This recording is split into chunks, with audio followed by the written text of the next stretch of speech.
Britain's nuclear-powered hunter-killer submarines are in a state of constant alert. Conditions 5-0. Submarines are key to the first line of defence of the United Kingdom. Threat submarine in the area. Part submerged spy. One contact visual. It's about making sure that harm doesn't reach our shores. Part deadly weapon. This is a ship of war. It is designed to inflict damage on other people. Stand by, TLAM engagement. That is the whole purpose of the submarine, is to deliver violence to the enemy. Fire! Historically, it's been a closed world. We're the silent service. We don't generally talk about ourselves. Max trying to course to 091. But for the first time ever, this series has full access to a British submarine on patrol, as we follow HMS Turbulent on her final deployment.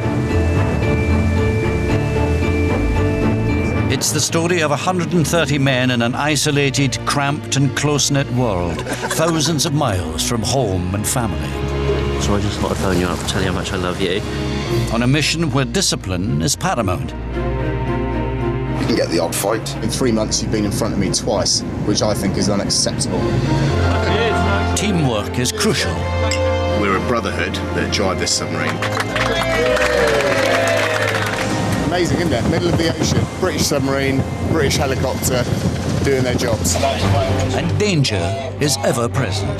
You're not sure when anything's going to go wrong, because obviously we've got a nuclear reactor, so everything has to be done in a safe procedure. You'll have seen the news with regards to Libya. Unknown vessel, this is surface submarine. You are approaching me in a threatening manner. As they sail through the Mediterranean and into the troubled waters of the Middle East.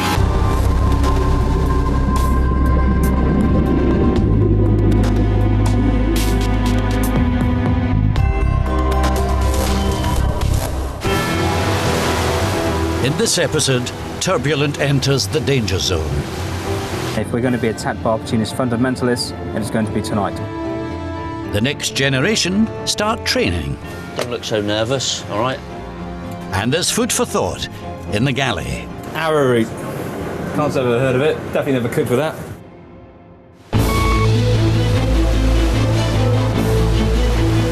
HMS Turbulent is in the Mediterranean, preparing to dock at the NATO naval base at Suda Bay in Crete. Gale force winds are not helping her cause. The pilot coming aboard to guide them into port is drenched. Turb's goal is to patrol the waters of the Middle East, the only British submarine in the region capable of firing Tomahawk missiles. But over the past few weeks, she's been frustrated by mechanical problems.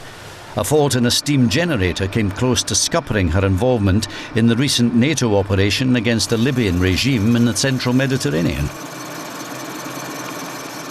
Her brief stay in Crete will enable her to fix her defects and give the men a well-deserved break. Ultimately, the huge responsibility of getting Turb safely to her destination rests with her captain, Commander Ryan Ramsey, who has led her crew for 2.5 years. Once we've gone alongside in Suda Bay, there's still quite a work package to complete to put us in a really decent material state to repair some of the defects that we've encountered during the last 3 weeks.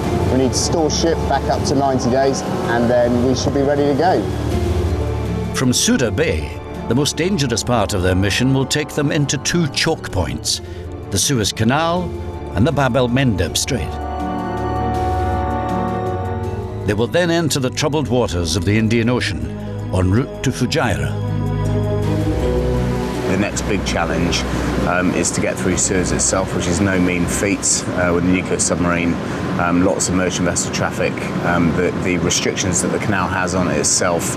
And then the next challenge is after that, the Red Sea, which is a bizarre place to operate dived. The Bab el Mendeb, where there's a potential for action against us if Somali pirates or other pirates operating in that area deem that they want to give it a go. And then also proceeding through an area that it's got a lot of warships conducting counter-piracy to contribute to that counter-piracy effort before we get alongside of Fujairah. So there's some numerous challenges ahead of us yet. The next leg of the journey will test one-time fish farmer from Nottingham, able seaman Buster Brown too. He's already been disciplined twice for lateness in his 3 months on board. But today is a good day as he prepares to receive his dolphins, the badge that signals entry into the fraternity of submariners. Dolphins are customarily presented in a glass of Navy rum. Okay, health and safety. 1, you don't have to take this out of alcohol unless you don't want to. Anybody not want to?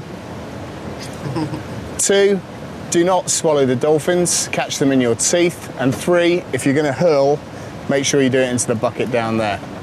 Okay, well done. Cheers, sir.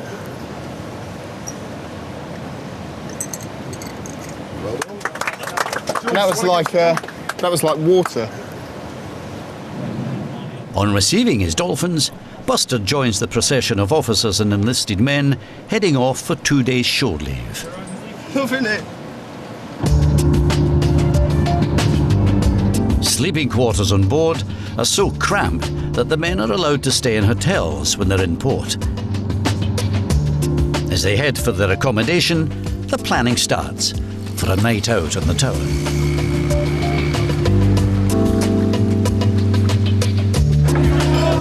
It is a measure of the camaraderie on board HMS Turbulent that the officers and enlisted men end up socialising together. Any bedtime soon, sweetheart? I'm just phoning the skipper, hold on. Is it your round, sir? Got your number. You should never have given me your phone number now, boss, I tell you. Yeah, it's nice one in there. Cheers, man. Thank MS for the Special Forces. The men make the most of a rare moment of freedom. Come on, boys, come on, it's all fun, it's all fun. It'll be a long time before they get another chance to let their hair down. But not everyone gets 2 days off. Back in the boat, Richard Farrow is still at work. It may seem like a punishment, but it's actually a reward. Richard's just passed his basic submarine qualification. As a result, he's been given a shift as Officer of the Day, in charge of the skeleton crew looking after the boat in port. His duties include overseeing the storage of fresh provisions. All the food arrived about 2.5 hours late, and because of that, the whole ship's company were in to help with the store ship. They were hanging around, and it's meant that everyone got away really late. Even with the boat nearly deserted, Richard's watch is proving troublesome.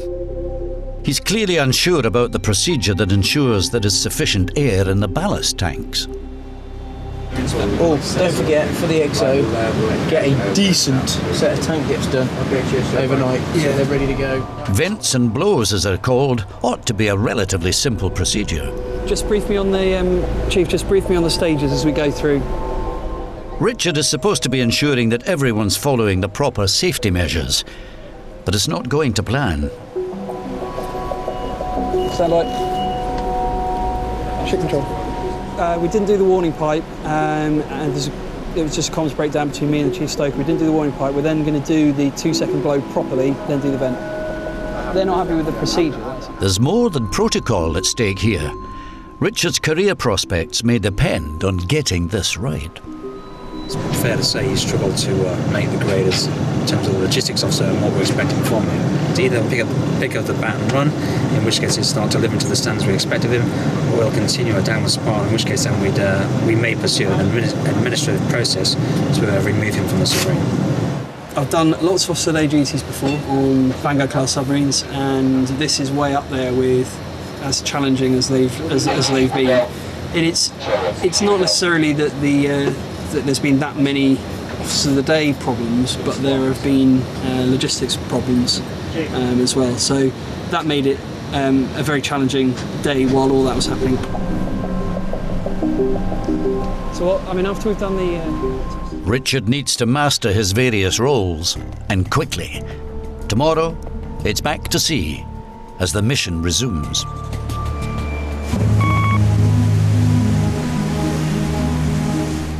After repairing her mechanical faults, HMS Turbulent leaves Crete on her way to negotiating one of the toughest tests yet of her capabilities, the Suez Canal.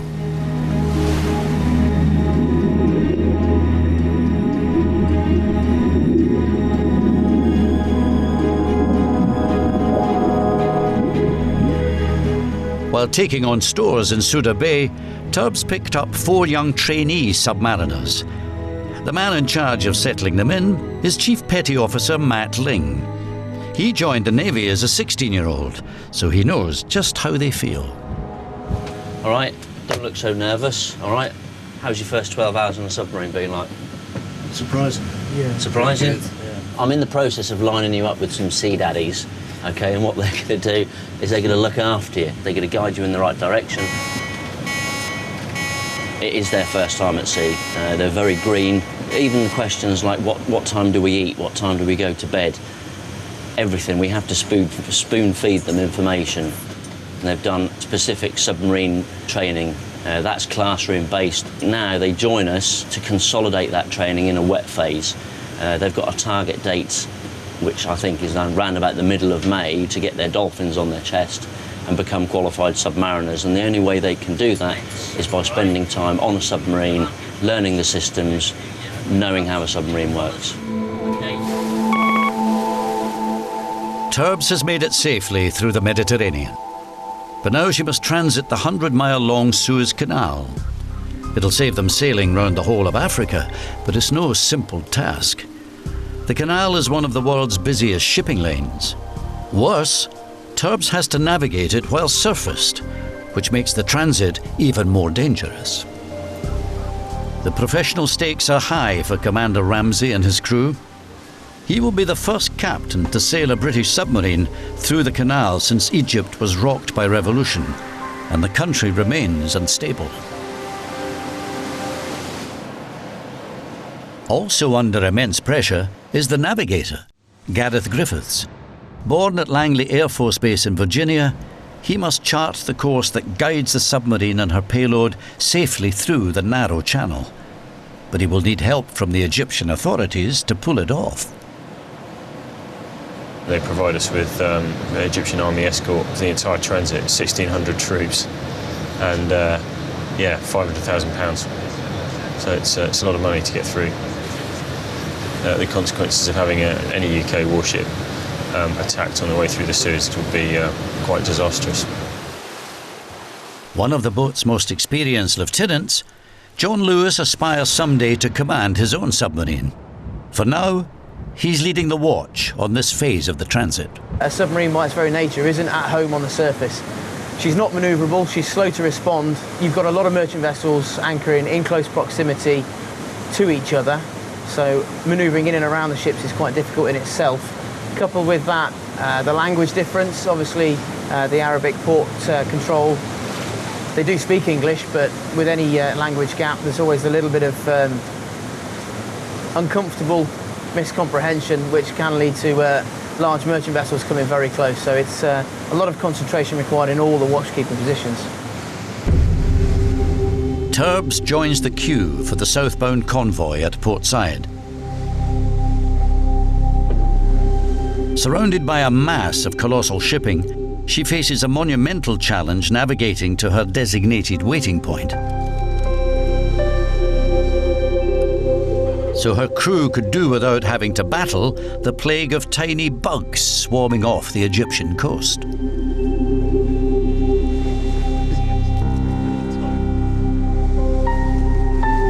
It's pretty horrible. For Gareth, the navigator, there's a highly surprising yet crucial aspect to planning a Suez transit. We've spent 3 months planning this, talking to the embassy in Cairo, making sure that all the paperwork's in place. It seems like administration wouldn't play a huge part in a transit like this, but it's almost half the battle, because you need to get that paperwork in. If you don't, and you turn up and you get delayed because of your paperwork, then yeah, you've really scored a bit of an own goal there. But masses of paperwork is not the only price the Suez exacts. Water usage suffers too. The boat's second in command and enforcer is Gareth Jenkins. His word is law. We can produce as much fresh water as we want using our nuclear reactors as a heat source. The problem is only getting rid of the dirty water. So whilst we're putting in water conservation measures in force today to go through the Suez Canal, because we can't pump dirty water into the Suez Canal, whilst on covert patrol we'd also do it to avoid having to pump dirty water into the sea. because pumping water or gas into the sea makes noise, and that's a counter detection opportunity. One parish note is a note on water consumption. It remains high, so make every effort to avoid wasting water. I know it's Saturday night, but as far as I'm aware, nobody's going on the pool tonight, so go easy on the water. Enjoy your steaks. This is the XO. That is all. Like everything in this unique world, there is even a protocol for showering. A shower lasting more than a minute is called a Hollywood and is universally frowned on. A Hollywood is somebody who thinks they're in a five-star hotel and might come in, turn the shower on to warm up, clean their teeth, then get in the shower, have about 5 to 10 minutes of water, and then get out of the shower. So they use about maybe 10 or 12 man's ration of water. That's what we call a Hollywood, and that's to be discouraged at the highest level. Isn't it, Rydell? Yes, sir. You wouldn't have a Hollywood, would you? Never have a Hollywood. God damn it. Don't let me catch you in a Hollywood. Getting into position for the convoy may be a headache. It's really bad for you. But it pales in comparison with the difficulties of navigating the Suez.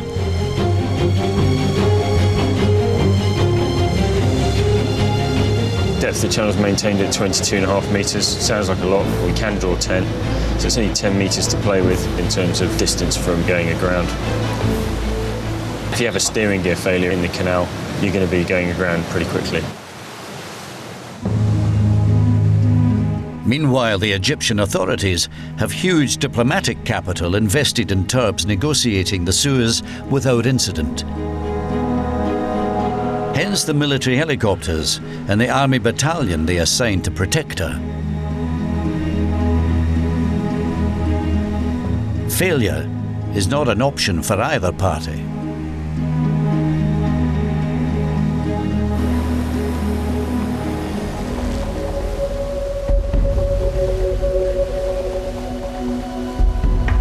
During its transit, Turbs will require 4 boat transfers to pick up local pilots who know the channel intimately. Such is the importance of getting her missiles through the canal that either the captain or the XO will be on the bridge throughout the 16-hour passage. It's been interesting seeing the amount of traffic going both directions, and the amount of freight that is going, to the United Kingdom and Europe is just incredible. Very, very busy place. Part of our bit here is not just transiting to operations we're going to do, it's actually about showing presence. This is about demonstrating what we're capable of, ability to operate anywhere worldwide, and actually a ship of war passing through the Suez is a good sign for the UK. The Suez transit is also good news for a UK charity. With the accent and team building, some crew members are attempting to row the distance of the canal before the boat completes the passage. As the sun sets on day 50, Turbs finally clears the canal. One major obstacle down, plenty more to come. She now enters the Red Sea, which at more than a mile deep provides ideal conditions for her next big trial, a deep dive to prove her watertight integrity. Okay, off switch, take submarine to deep diving depth. Take submarine deep diving depth, sir. Ship control. Ship control. 6 down, keep deep diving depth. 6 down, keep deep diving depth. Depth of water 1,500 metres, safe depth. Depth of water 1,500 metres, safe depth control, roger. Safe depth 6 meters, off switch, roger. 4 down. 5 metres. The submarine goes very, very deep, and in this kind of water climate that's important because it cools the boat down, but more importantly it means that we can evade any potential submarine contacts or surface ships that might be looking for us. Turbs dives well below 300 metres. At this depth, the pressure on the hull is enough to buckle the partitions. Can't shut the door, sir. Deep dive in depth. Any kind of malfunction could be fatal. But for the crew, these are everyday dangers. When the boat returns to normal routines, there's some unexpected action in the galley. A cook-off between the XO, Gareth, and the coxswain, Paddy. This is the chef's idea. So every week we'll have like a cook-off between various members of the ship's company. Being the first one, it's me against the coxswain. XO's taking the card. Both men are preparing a main course and a dessert. Paddy's trying to outdo his boss with a chicken dish.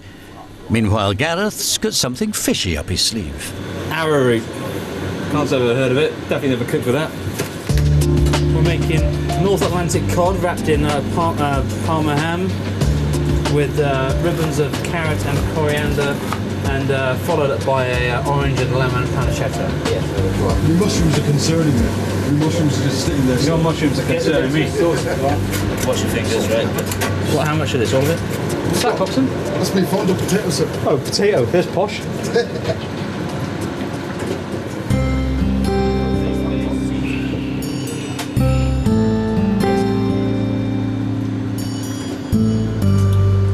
This is tactics, sir, or what? You got it? North Atlantic cod rolled in courgette and ham. Don't tell them who cooked what. With a tomato and onion chutney. Yes.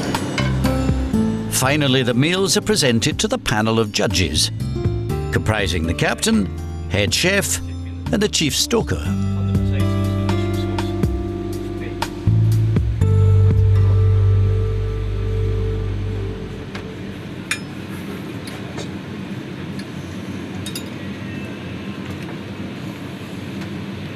The pancetta was lovely, fresh, but the winning dish ended up being the front two dishes based mostly on the sauce on the chicken and the rice pudding, which was just incredible. The judges opted for Paddy's dishes. Perfectly happy now. One over on my boss. It's not good for my promotion reports if I keep beating him too often. No. But one's for a bit of fun.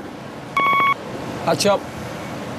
From a naval family in Kent, engineering technician Edward Timo Timpson's older brother is a sub-lieutenant who is training to be a warfare officer.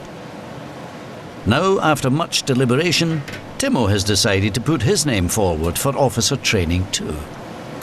I should have joined as an officer, but I didn't do it at the time, and now it seems like I had an opportunity to do it.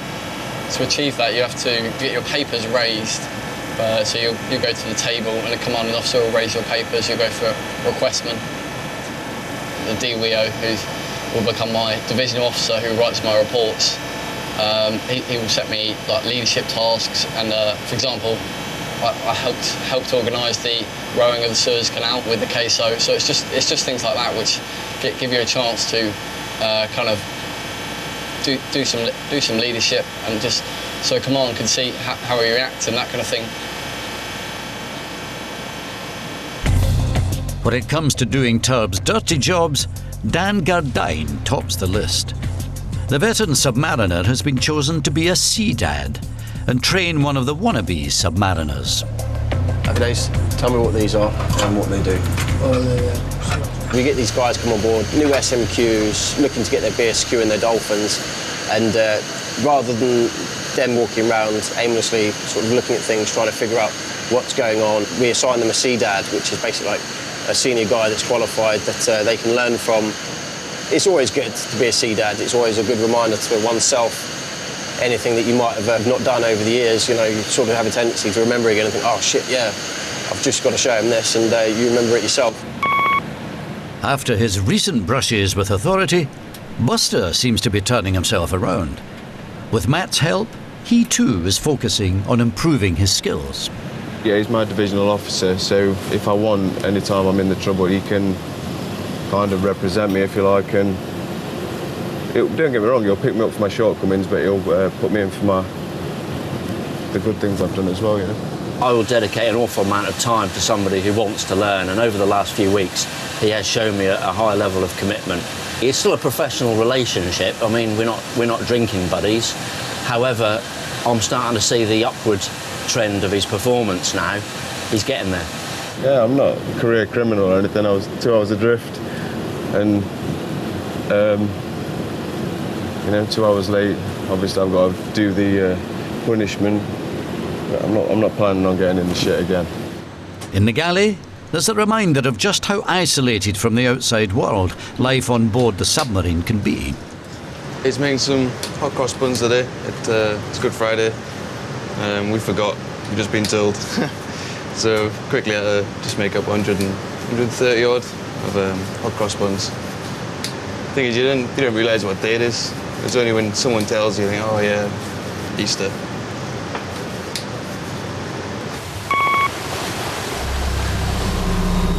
The crew knows that Turbs will be most vulnerable to attack from Somali pirates or Al-Qaeda terrorists as she transits the Bab el Mendeb Strait. It's the most dangerous choke point on the mission, and she's got to go through it while surfaced. But before she even arrives there, the crew spot two suspicious vessels. The potential threat sees the captain and XO scrambling to man the periscopes at the same time. Oh yeah, 390. See him? Flying on the starboard beam. Okay, adopt force protection posture Bravo.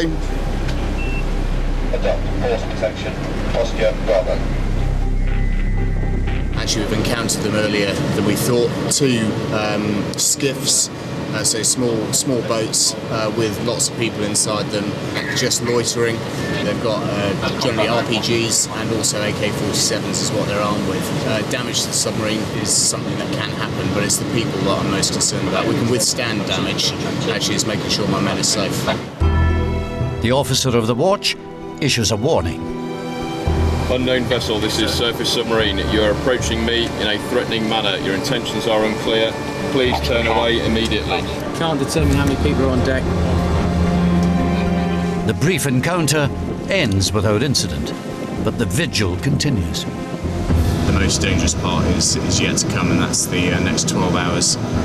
On the last one, they were definitely talking to each other, so the likelihood is that that information's got back, and now they know there's a submarine going through tonight. Turbs lost contact with the skiffs.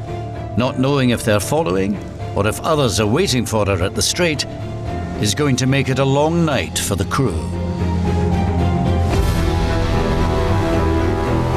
Turbulent is about to navigate the Bab el Mendeb Strait, easily the most dangerous choke point on her passage through the Middle East. Passing between the failed state of Somalia and Yemen, regarded as an Al-Qaeda stronghold, Turbs makes a tempting target for terrorists or pirates. We will be the only UK Tomahawk shooter east of Suez. It's a standing commitment for Commander Joint Operations.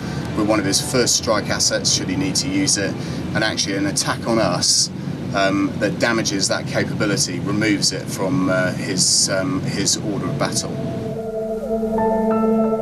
Their first sighting of a suspicious vessel has been followed by two more, and as night falls, the tension rises. Good evening, men. CXO speaking with the wall at 1900. Having transited the Red Sea, we're now in the Straits of Bab el Mendeb. This is the most dangerous part of our transit to the Indian Ocean, and right now the lawless state of Yemen is only a few miles to the east. The state of Yemen is popular amongst terrorist organisations, including Al-Qaeda, and if we're going to be attacked by opportunist fundamentalists, it's going to be tonight. We have already spotted suspicious go-fast on 3 occasions today, and it's likely that we will see more tonight. So remain vigilant overnight and be ready for a quick draw. This is the XO, that's all.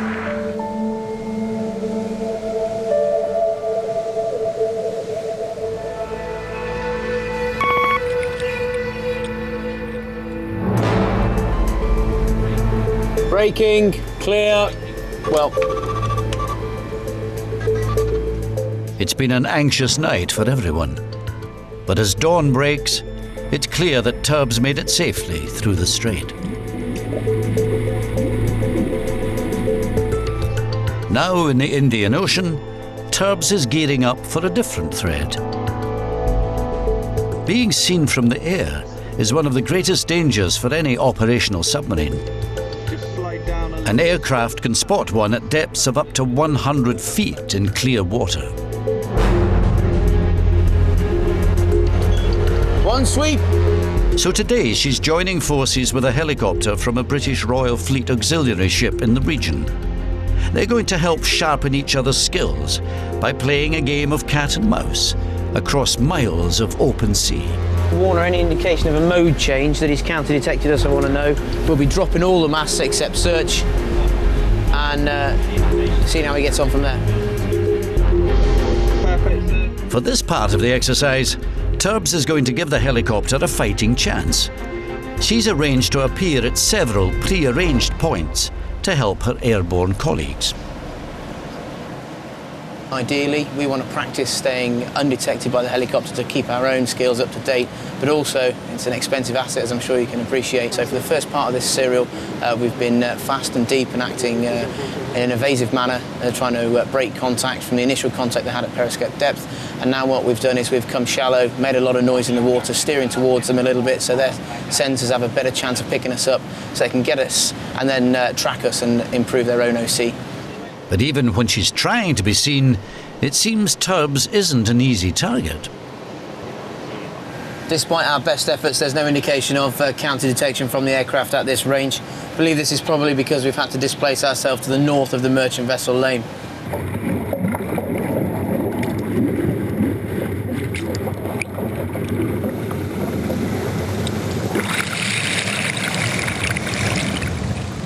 Eventually the boat surfaces completely, to rendezvous with her pursuers. It's been pretty good training for both my team and theirs as well.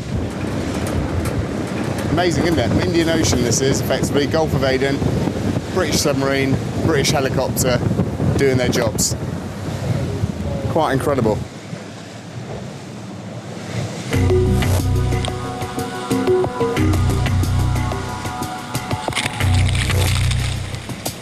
Even on an operational mission, the training never stops. Below decks, an aspiring plainsman is learning how to dive the boat for the first time. But much to the officer of the watch's annoyance, his more experienced peers are letting him down.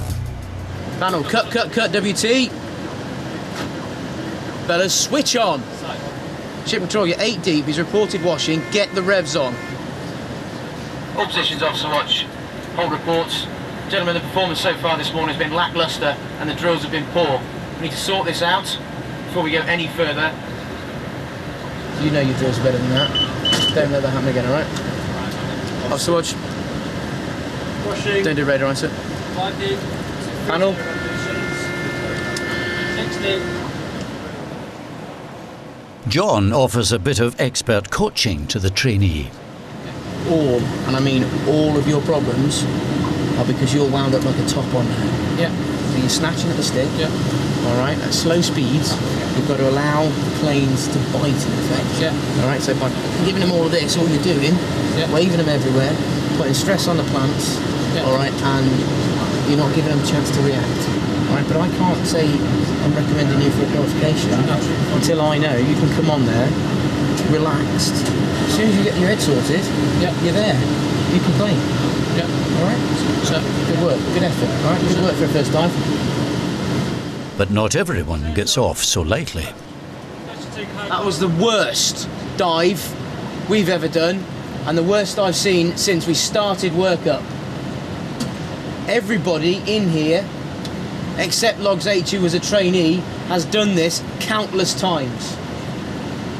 I will not accept that standard of drills, enthusiasm and attitude ever again. Do I make myself clear? Carry on. Logistics officer Richard Farrow isn't doing much better. That's what made the store ship this time so challenging, is that it came in very different quantities in the different boxes. It wasn't an easy muster for the guys to do. His shortcomings have seen him placed on an official warning. The captain and XO are supporting him, but they're also monitoring his performance. It means that as he delivers his weekly logistics report, his career is hanging in the balance. If I brief him on where I'm concerned and the things that I've got to deal with, then the captain is more aware, and equally he can then provide that support to me. So this is a key part of that, and that's why I enjoy giving that brief, because during that brief I know that the captain's happy, and I know that that's how I get the support back through.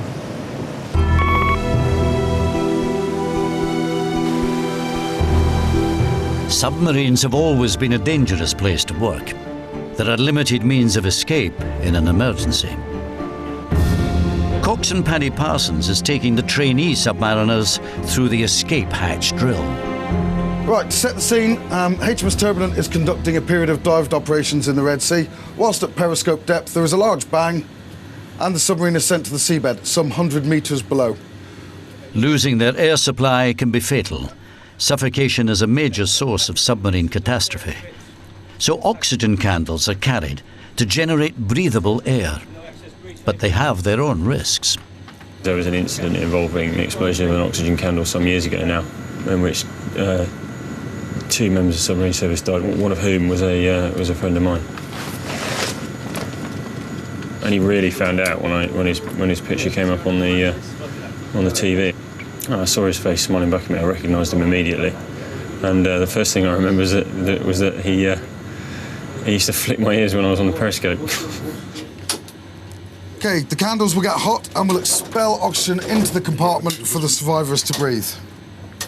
You know, we do live in a dangerous environment. We accept it. Terribly tragic for the families of people who are casualties in peacetime or in wartime. In the most serious emergencies, the men may have to abandon ship. The survivors will rig the tower for escape, and then they will dress in their specially designed escape suits. It also contains a one-man life raft for use on the surface.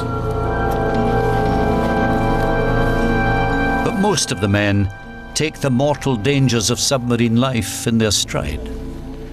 Going underwater in a nuclear power submarine doesn't fun me at all. We've got a nuclear reactor 30 yards that way. I've got 20 tons of high explosives 30 yards that way. And normally when we're dived, there's hostile warships 30 to 40 metres above us trying to find us. And of course the seabed could be as little as 15 metres beneath us. So it's quite a dangerous environment to operate in. The things that worry me are if we get candidly detected on our patrol, which is supposed to be covert, it's going to be briefed at the highest level back in the UK. That's to Prime Minister Cameron. And it's not going to be good for us, the submarine service, or the Royal Navy. That's what worries me. That's always in the back of my mind. The crew are now just days away from Fujairah. But before they get there, Richard will face a final reckoning. Am I suited to being a submariner? I don't know.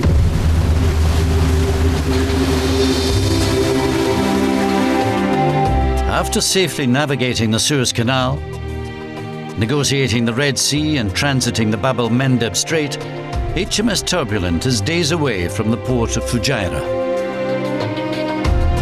When she leaves there, the UK's only Tomahawk missile platform in this unstable region will begin a top-secret phase of her 10-month patrol. And for reasons of national security, our cameras will have to leave.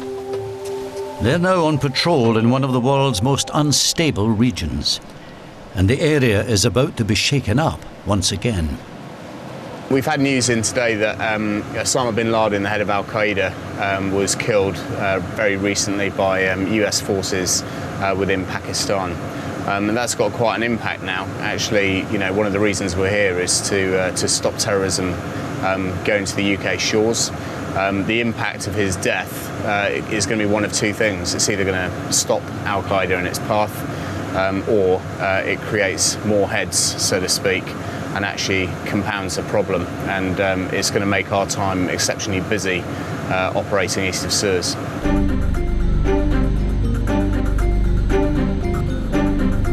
But even in the most dangerous of places, there are certain jobs that just can't be neglected. The aim of captain's rounds is threefold as I see it. The first one is that it checks the material state of the submarine. The second part is it gives focus for the team. There are periods of boredom, is the only word for it. You know, you get pure adrenaline, and then periods of massive boredom. Actually, this has given a focus for the team.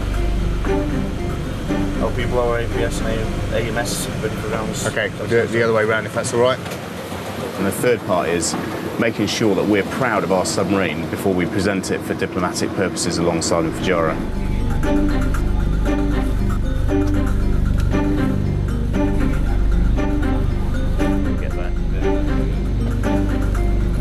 By the time it gets to the captain, it should literally be a wandering around, being able to look straight down into the detail, which he'll be able to do because he's done all this himself. He's been exactly where we all are. He knows all the little hidey holes and the little those special areas that always get missed, and so he'll go straight to those. And if they haven't been done, then he'll know what sort of standard we're at. And we'll keep doing it, and we'll keep doing it, and we'll keep doing it until we meet the standard. Okay, thanks. Is this a distraction technique? No, it's all, sir. Please send in unison. Thank you very much. Very nice. I'll move on in a minute. clean galley. As the men prepare to embark on the next top-secret phase of Turb's mission, their thoughts turn to their own futures. At 6'5", Timo is the tallest man on the boat. He's got dreams of training as an officer, but before he can start, there's one last hurdle. He needs the captain's approval. ETWESM Timpson. Sir. Salute. ETWSM Timpson to raise CW papers for the 23rd of April 2011. Stand at ease. Sir, during his time on HMS Turbulent, Timpson has displayed a mature and enthusiastic approach to all tasks. He has been an asset to the WE department in all sections he has worked for. Timpson has always shown a keen interest in being selected as a candidate for wardroom. Sir, I believe Timpson has the right attitude and drive to make the step up. Sir, I shall always look up to Timpson, and he has my full recommendation as a candidate for wardroom. Okay, thank you very much, Chief Griffin. Okay, Timpson's a big step to make it up to the officer corps. Don't underestimate this challenge, it is a big one. So look for those opportunities and demonstrate to me that actually the decision we're going to make today to put you forward is fully justified. Approved. E.T. Timpson, ho! Salute, right turn, quick march, right wheel.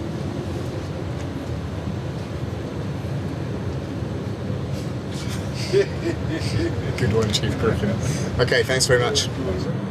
Went into the captain's requestment and for my papers to be raised for a wardroom candidate. This is the first stage in quite a long process towards becoming an officer.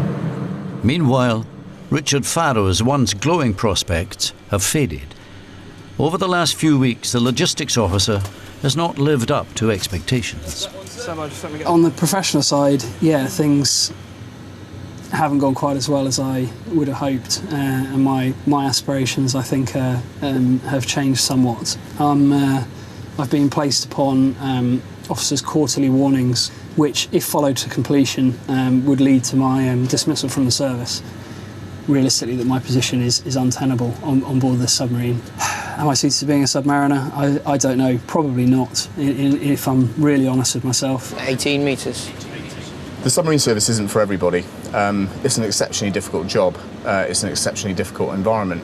It takes all sorts to do the job, but equally, we don't accept anything less than 100%. You have to give 100% commitment to the submarine. You have to do your job to your utmost, and if you don't achieve that, then actually the service may not be for you. And it's the collective versus the individual career path that becomes the most important part. In addition to the As the crew approach the last leg of this part of their mission, the captain sums up their achievements so far. Okay, let's put April into perspective. In 1 month, we've done 2 operations, one for NATO, one for national. 170 or in excess of 170 military rackets, over 300 merchant vessel contacts and warship contacts. We've operated in 2 oceans, 1 sea, transited through the Suez Canal, transited through the Bab el Mendeb. We're now operating in an area that we're not quite familiar with but getting used to. We've operated in the Gulf of Aden, going to the Gulf of Oman. There's huge amounts of stuff we've done, and we've provided all the way through that, we've provided Tomahawk in 2 different theatres continuously. That's it, thanks very much. As the only British submarine in the region capable of launching Tomahawk missiles, Turbs will be under intense pressure over the coming months. But bonded by their recent experiences, the crew will be ready for whatever's thrown at them. Our cameras may be leaving, but for Britain's submariners, the mission never stops.